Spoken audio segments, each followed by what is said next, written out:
Hi, I'm Deborah Jones. Do you have trouble with recurring thread breaks? Let me give you a few tips on how to troubleshoot those thread breaks. If thread breaks are happening on just one or two needle bars, the cause could be bad thread, burrs in an eyelet or somewhere in the upper thread path, or simply a misthreaded thread path. So, to isolate the cause, let's first test for a bad cone of thread. This most commonly happens with a natural fiber thread like cotton or rayon because they are subject to deterioration from environmental sources like light, heat, humidity. So, to test for that, simply move the troublesome spool of thread to another needle bar. Then test stitch on that needle bar. If the thread continues to break, possibly it could be the thread. Put a cone of thread that you know has been stitching well on a different needle bar onto the troublesome needle bar and see if it breaks. If it doesn't break, then you can be pretty well assured that the problem was the original thread on that needle bar. Next, check your thread path. Simply go to a needle that has been stitching well and match the thread path to the needle that is not stitching well. It could be as simple as that.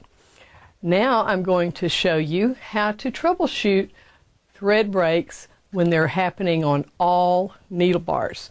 This indicates that the issue is in the lower thread path. That means the needle plate or below in the hook assembly area. So there could be a rough spot that needs to be polished, and what we use to polish with is called crocus cloth or crocus cord. I like to use crocus cord for some really hidden spots. For example, you can actually have a burr or a rough spot on your needle plate or inside your needle plate. The hole that's in the needle plate can be struck by a needle that's been deflected when it hits a hard surface, like the inside of a cap when you are sewing across a seam. This is called crocus cord.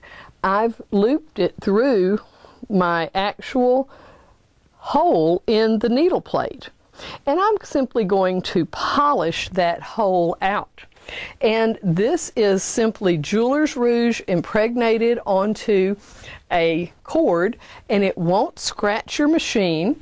It's only going to polish, so you can be comfortable to use it like a shoe shine cloth right in the needle hole.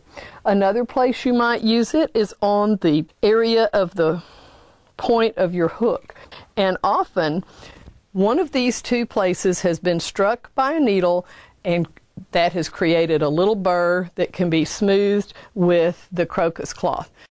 Also, your top thread passes 2 times around your bobbin case for every stitch that's formed. So order a couple of extra bobbin cases while you're ordering your crocus cord, and you'll keep your machine humming without any unnecessary service calls.